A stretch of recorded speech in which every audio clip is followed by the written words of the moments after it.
Konflik kerap jadi pemicu tindak kekerasan bahkan dalam lingkup keluarga. Tak jarang hingga mengorbankan nyawa orang terdekat. Umumnya terjadi karena konflik dibiarkan berlarut hingga berakibat buruknya komunikasi dalam keluarga.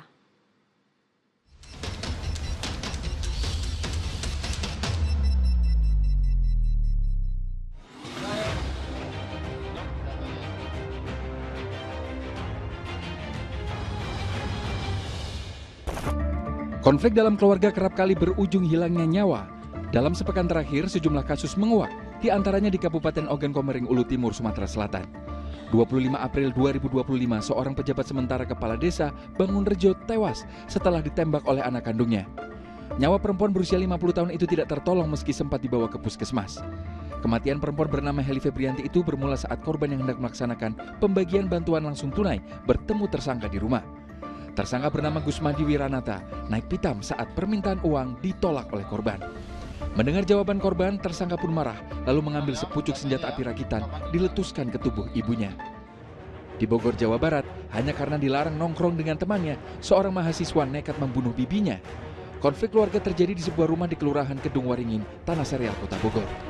Pelaku bernama Rizky Fauzan, usia 28 tahun, menganiaya bibinya hingga tewas. Padahal korban telah mengasuh pelaku selama 13 tahun. Pelaku atau tersangka ini diminta untuk mencuci piring oleh tantenya. Kemudian dengan ada sedikit percecokan, tantenya menciprakan air ke muka tersangka, sehingga tersangka tidak terima.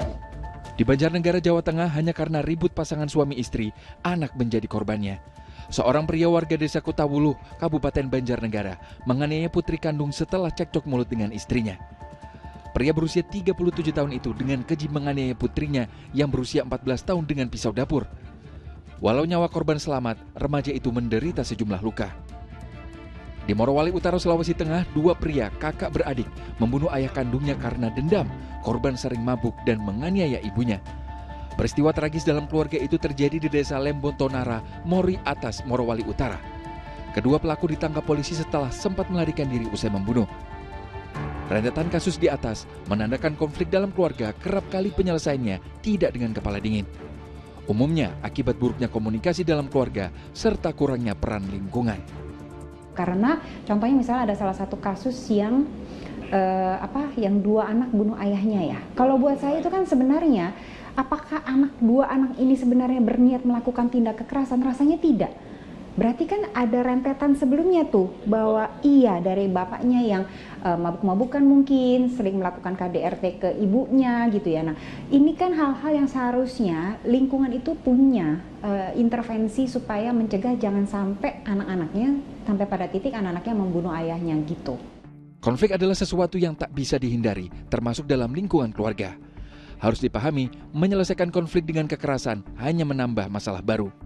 Ketika orang dewasa masih tantrum, ya tiba-tiba main gampar-gampar, lempar-lempar barang atau apa segala macam, itu karena dia belum punya kemampuan negosiasi, komunikasi yang baik. Nah ini yang sebenarnya menjadi PR untuk diperbaiki, bukan konfliknya. Selain kontrol emosi, guna mencegah konflik di dalam keluarga, seseorang harus memiliki rasa peduli, komunikasi yang terbuka, serta fokus pada penyelesaian masalah, bukan mencari kesalahan. Tim Liputan melaporkan.